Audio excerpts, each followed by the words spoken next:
Good afternoon, everybody. To get started, hopefully you'll forgive me of my redneck clothes, but I wanted to be comfortable today.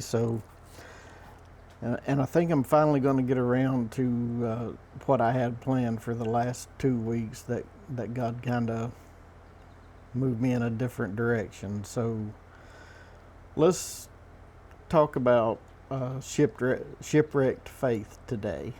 Um, Start with reading Hebrews chapter 11, verse 1. Now faith is the substance of things hoped for, the evidence of things not seen.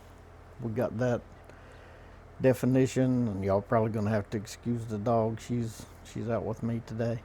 But we've got that definition straight from the Bible.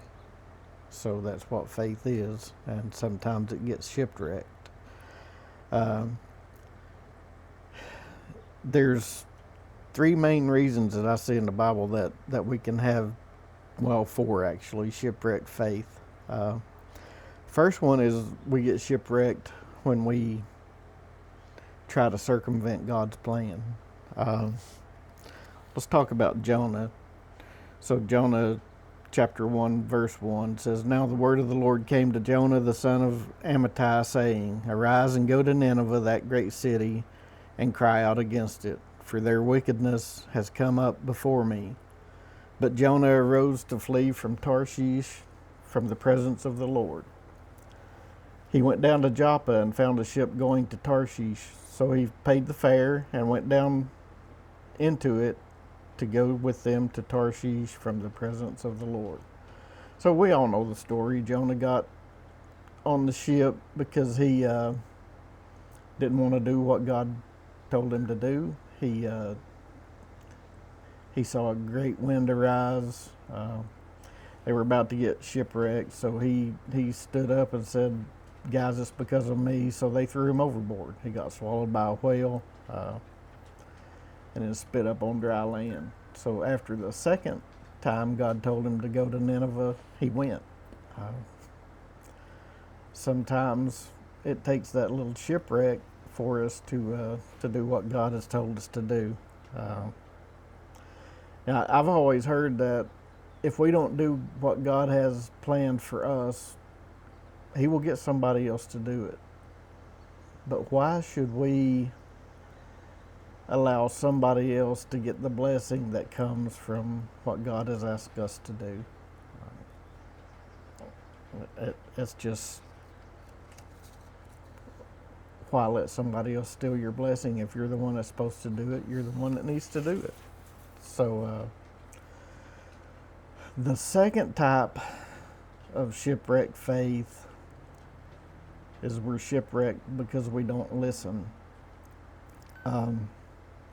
And this next story kind of involves the second and third reason, shipwrecked faith types. So the second one, we're shipwrecked when we don't listen. So that starts Acts 27, verse 9. Now when much time had been spent and sailing was now dangerous because the fast was already over, Paul advised them, saying, Men, I perceive that this voyage will end with disaster and much loss, not only of the cargo and ship, but of our lives. Nevertheless, the centurion was more persuaded by the helmsman and the owner of the ship than by the things spoken by Paul. But after long abstinence from food, and this is moving down to verse 21, but after long abstinence from food, then Paul stood in the midst of them and said, Men, you should have listened to me, and not have sailed from Crete and incurred this disaster and loss. And now I urge you to take heart, for there will be no loss of life among you, but only of the ship. For there stood by me this night an angel of God, to whom I belong, and whom I serve, saying, Do not be afraid, Paul. You must be brought before Caesar. And indeed God has granted you all those who sail with you. Therefore take heart, men, for I believe God that it will be just as it was told me. So they listened after the second time. how much easier would it be in our lives if we listen to instruction the first time rather than just having to have it repeated over and over to us? There's a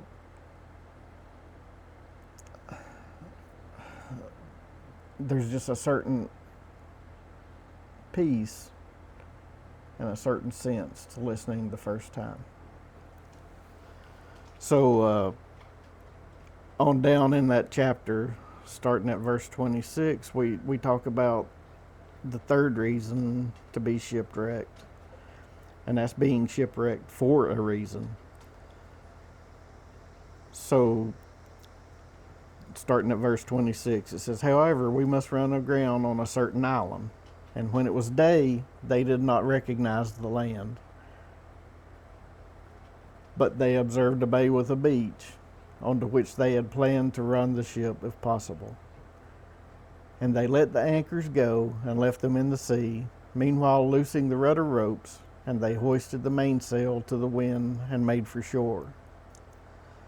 But striking a place where two seas met, they ran the ship aground, and the prow stuck fast, and they remained immovable. But the stern was being broken up by the violence of the waves." So on down in Acts chapter 28, starting at verse 7, is kind of the end of that story. It says, "In that region there was an estate of the leading citizen of the island, whose name was Publius, who received us and entertained us courteously for 3 days. And it happened that the father of Publius lay sick of a fever and dysentery. Paul went into him and prayed, and he laid hands on him and healed him. So when this was done, the rest of those on the island who had diseases also came and were healed. They also honored us in many ways. And when we departed, they provided such things as were necessary." The entire shipwreck was designed by God for the sole reason of healing on the island of Malta. So Paul had to endure some struggles for those people to be healed. What do we think when we're going through a situation? Do we think, woe is me? Or do we think, what is God going to do on the other side of this thing?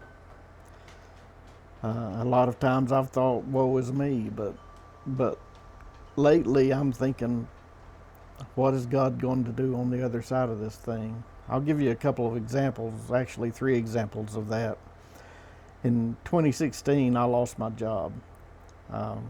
I'd been there for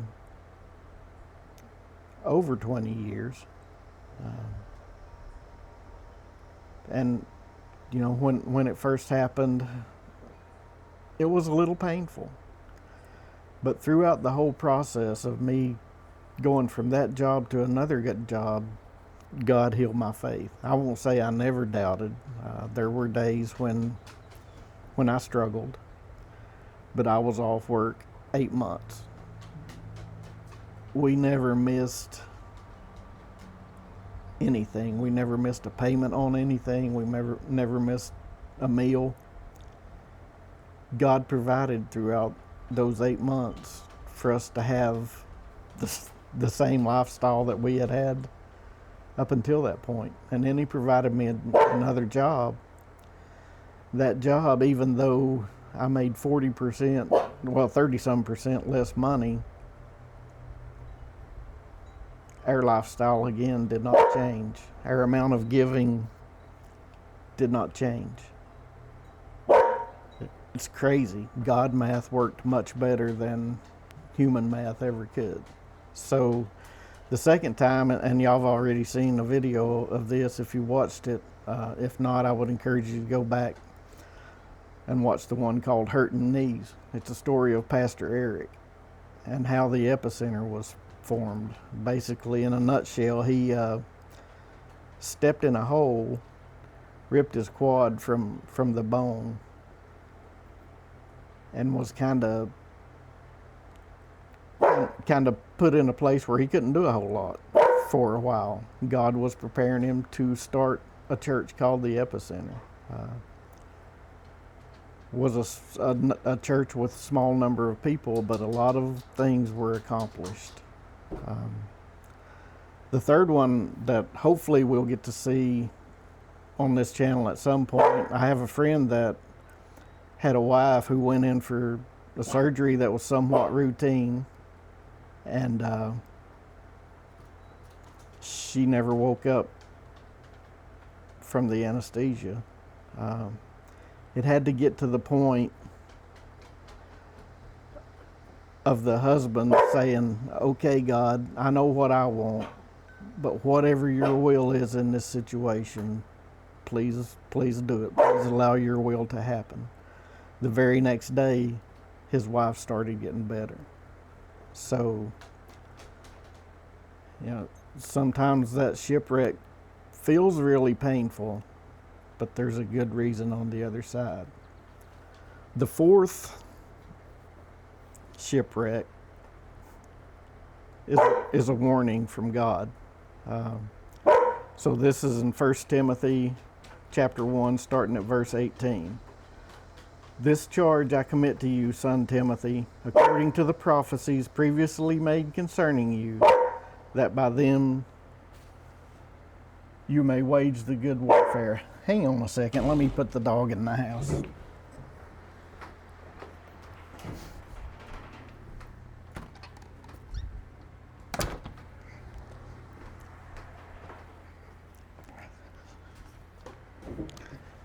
Okay, I apologize for that, but I told you guys early on I don't really want to start editing these things. I like the feel of them being raw, and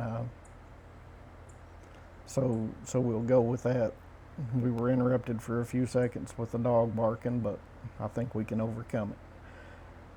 So again, the fourth reason, it says in 1 Timothy chapter 1, verse 18, "This charge I commit to you, son Timothy, according to the prophecies previously made concerning you, that by them you may wage the good warfare, having faith and a good conscience, which some, having rejected concerning the faith, have suffered shipwreck, of whom Hymenaeus and Alexander, whom I delivered to Satan, that they may learn not to blaspheme."